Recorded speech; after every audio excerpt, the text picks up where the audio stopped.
Bismillahirrahmanirrahim. Assalamualaikum warahmatullahi wabarakatuh. Hai adik-adik, kenalin ini Amah Anggi. Amah akan berbagi sebuah kisah luar biasa yang menguatkan hati. Kisah ini tentang salah satu dari 10 sahabat Nabi yang dijamin masuk surga. Masya Allah, dijamin masuk surga loh. Kalau adik-adik pengen masuk surga sama siapa aja? Oke, kita ikuti kisahnya. Sa'ad bin Abi Waqqas namanya. Coba ulang siapa namanya? Masih salah, pelan-pelan ya. Sa'ad bin Abi Waqqas. Coba ulang. Pintar, sudah benar. Sa'ad bin Abi Waqqas namanya. Dia berasal dari Bani Zuhroh, salah satu bani di suku Quraisy. Dia adalah paman Nabi Muhammad dari garis keturunan ibundanya. Sa'ad bin Abi Waqqas lahir dan tumbuh di kota Mekah. Dia berasal dari keluarga bangsawan yang kaya raya. Sosoknya tidak terlalu tinggi, namun berbadan tegap dengan potongan rambut pendek. Orang-orang sering membandingkannya dengan apa itu? Singa muda. Sa'ad bin Abi Waqqas tumbuh menjadi pemuda yang cerdas karena dia terdidik dan bergaul bersama para pemuda Quraisy dan para pemimpin bangsa Arab. Sejak kecil dia juga suka memanah, bahkan dia membuat busur panahnya sendiri. Walaupun Sa'ad bin Abi Waqqas hidup di antara bangsa Arab, tapi dia benci dengan kebiasaan jahiliyah pada saat itu, yaitu menyembah berhala. Alhamdulillah adik-adik, kita dilahirkan dalam keadaan Islam.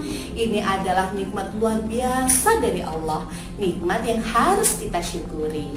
Sedangkan Sa'ad bin Abi Waqqas memeluk Islam ketika usianya sudah 17 tahun, sudah besar. Inilah kisah masuk Islamnya Sa'ad bin Abi Waqqas.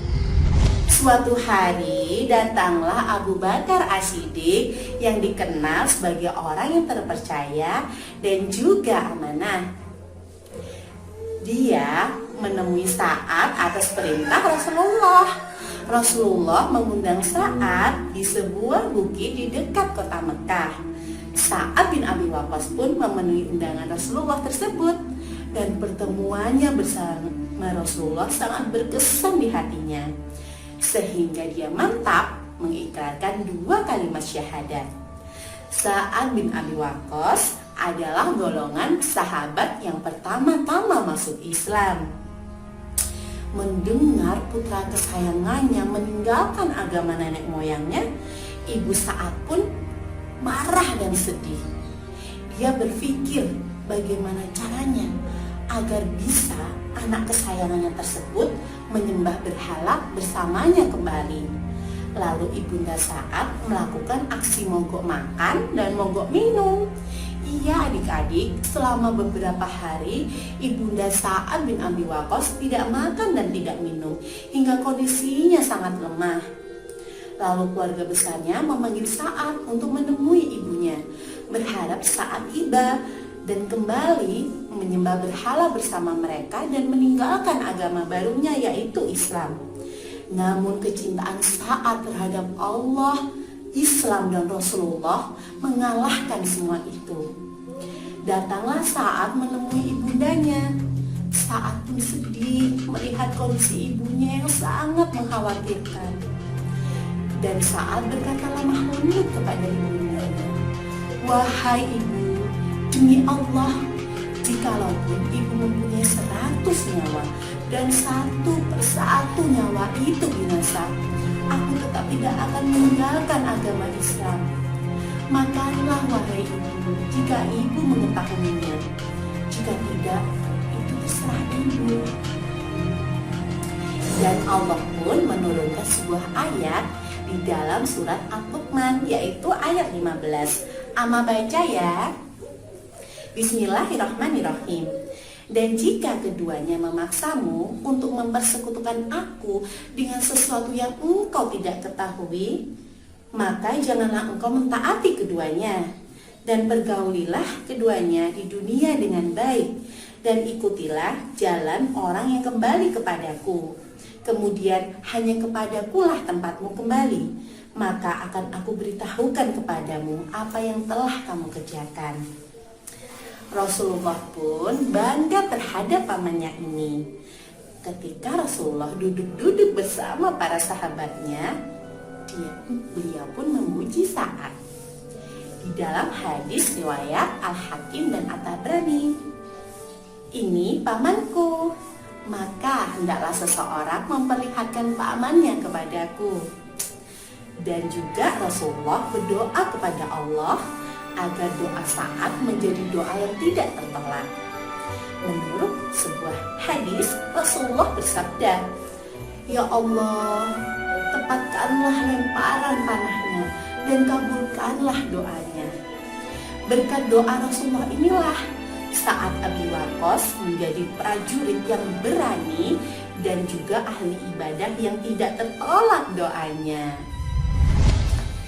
Keistimewaan Sa'ad bin Abi Waqqas lainnya adalah dia merupakan satu-satunya orang yang paling berani menunggang kuda di antara bangsa Arab dan juga di antara kaum muslimin pada saat itu. Jadi saat ini penunggang kuda yang hebat, teman-teman, adik-adik. Nah, ada satu perang besar, salah satu perang terbesar dalam Islam yang dipimpin oleh Sa'ad bin Abi Waqqas, yaitu perang Hadisiyah.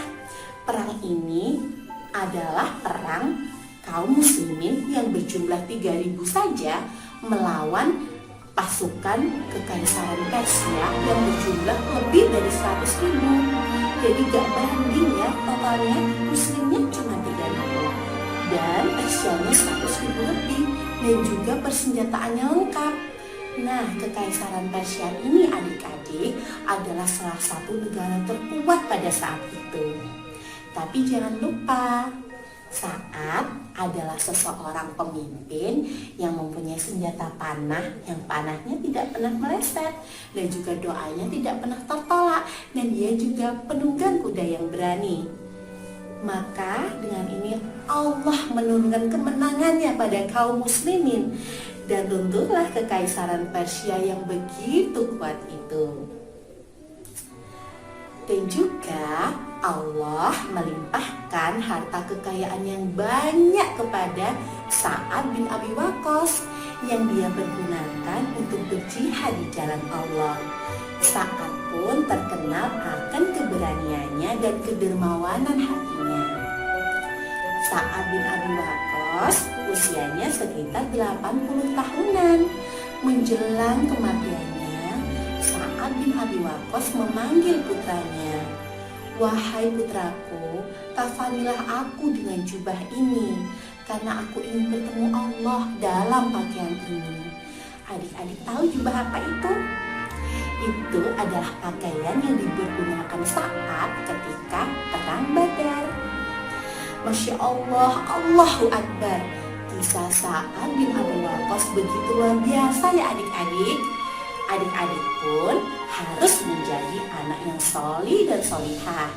Kalian harus menegakkan sholat 5 waktu, harus semangat membaca dan menghafal Al-Quran, serta menjadi seseorang yang berani serta dermawan seperti Sa'ad bin Abi Waqqas.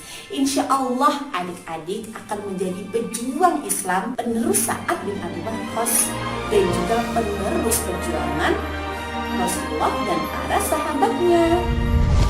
Itulah kisah Sa'ad bin Abi Waqqas yang begitu mengagumkan. Adik-adik, insya Allah kita akan kembali berkisah, kita akan kembali belajar bersama-sama tentang kisah sahabat yang luar biasa di lain waktu. Wassalamualaikum warahmatullahi wabarakatuh. Takbir, Allahu Akbar.